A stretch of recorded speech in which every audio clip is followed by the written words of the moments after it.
Happy new year সবাইকে। সবার এই বছরটা খুব খুব খুব ভালো কাটুক। আর এটা হলো আমার 31st ভিডিও। আর সেই দিন ছিল মাম্পি দিদির জন্মদিন। মাম্পি দিদি হলো আমার পিসির মেয়ে, যাকে তোমরা ভিডিওতে দেখেছো কয়েকবার। আর আমার ছোটোমণিও চলে এসেছে। আমাদের সকালে যাওয়ার কথা ছিল, আর সেখানে আমাদের 3টে বেজে গেছে যেতে যেতে। এই যে মহারানী ছোটোমণি এলো, তারপরে আমরা সবাই মিলে গেলাম। আর এইদিকে আমি, মা, ছোটোমণি আর বাবি পিসির বাড়িতে চলে গিয়েছিলাম। আর যেহেতু খাওয়া দাওয়া করেই যাচ্ছি, 3টের সময় যাচ্ছি, তাই আর মা খায়নি, মা পিসির বাড়িতে গিয়েই খাবে। তাই আমরা কমলালেবু খেতে খেতে, রাস্তা এনজয় করতে করতে, তোমাদের সাথে রাস্তা শেয়ার করতে করতে পিসির বাড়িতে যাচ্ছি। আর যেহেতু আমার পিসির বাড়ি আয়েশবাগ, আর এই রাস্তা দিয়ে আমার যেতে খুবই ভালো লাগে, একদম গ্রাম্য পরিবেশ মনে হয়। আর এই ঠিক এখানে এলেই মনে হয় যে না, এবার হচ্ছে সীমা পিসির বাড়ি, মানে আমার এই পিসির বাড়িতে চলে এসেছি প্রায়। আর এই যে তোমাদেরকে বলছিলাম যে এত সুন্দর লাগে আমার পরিবেশটা, এই কারণের জন্য। চারিদিকে এত গাছপালা, খুবই ভালো লাগে। আর তোমাদের সাথে দেখো কথা বলতে বলতে পিসির বাড়িতে চলেও এলাম। পিসির বাড়িতে এসেই তো ওদের তো খুব আনন্দ, আবার এদিকে বকাবকিও করছে যে এত দেরি করেছিস তোরা, তোদেরকে সকালে আসতে বলা হয়েছে।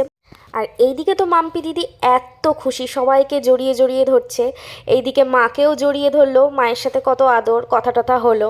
তারপরে এই যে আমার ছোটোমণিকেও জড়িয়ে ধরেছে। আর সবথেকে মজার কথা, আমার ছোটোমণির নাম অপরাজিতা আর হলো রিমি, কিন্তু মাম্পি দিদি কেন কে জানি ওকে পায়েল পায়েল করে ডাকে, তো এটাও একটা ছোটোমণির নাম হয়ে গেল। আর এই যে ছোটোমণিও গিফটটা দিল, ওর তো খুব খুশি। আমিও ওকে গিফটটা দিয়ে দিলাম, আর আমি বললাম যে তুই যে সবাইকে জড়িয়ে ধরলি, আমাকে তো কই জড়িয়ে ধরলি না। তারপরে তো এই তো আমাকেও জড়িয়ে ধরলো, তারপরে কত আদর এই দিকে।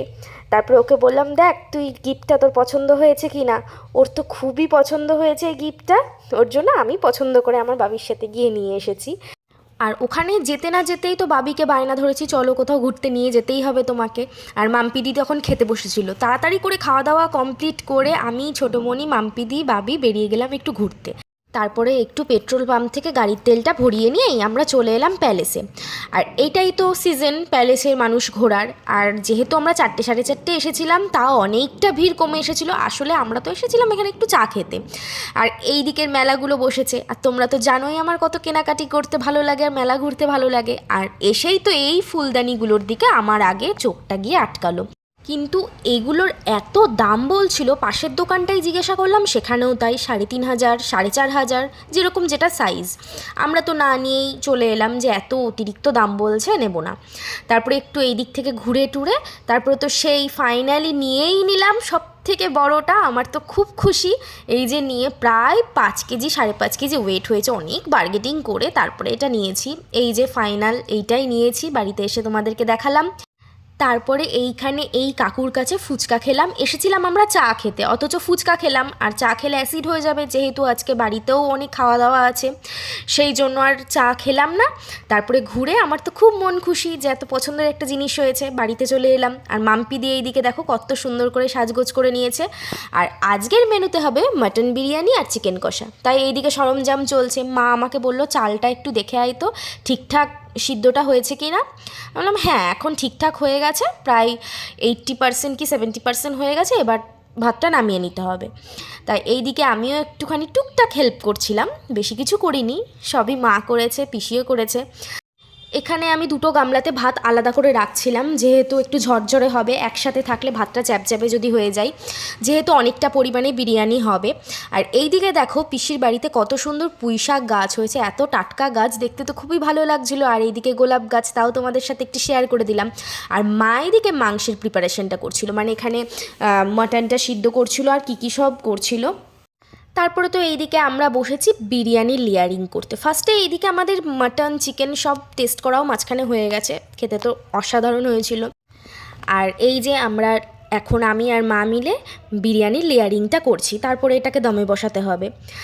আর এটাও বেশ খাটনির একটা কাজ, যেটা আমি আর মা মিলে করছিলাম, যেহেতু অনেকটা বিরিয়ানি, একা তো সম্ভব না একার পক্ষে।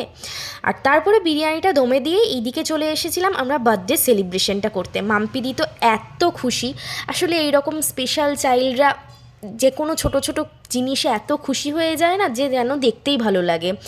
আর ওরা যাকে ভালোবাসে তাকে প্রচণ্ড মন থেকে ভালোবাসে। আর এই দিকে তো চলছে কেক মাখামাখির পর্ব। আমি তো দেখো পিসির কি অবস্থা করেছি, আমি মা সবাই মিলেই করেছি। এই রাত তখন 10টা, আর পিসিকে গিয়ে স্নান করতে হয়েছিল। আমারও কিন্তু এই হুড়োহুড়িতে গালের কাছে একটুখানি কেটে গেছিলো, মানে কেক মাখাতে গিয়ে।